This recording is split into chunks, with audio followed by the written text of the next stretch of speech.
Hi అండి, instant ఆవకాయ ఎలా తయారు చేసుకోవాలో ఈ వీడియోలో అయితే చూపిస్తాను. దీనికోసం ముందుగా నేను ఒక మామిడికాయ అయితే తీసుకుని దాన్ని చిన్న చిన్న ముక్కలుగా అయితే కట్ చేసుకున్నానండి.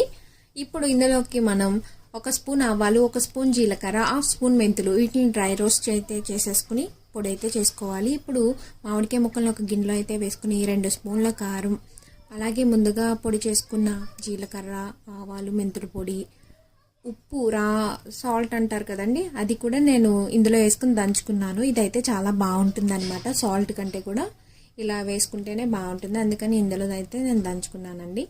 సో ఇప్పుడు వీటిని అన్నింటినీ బాగా అయితే కలుపుకోవాలి.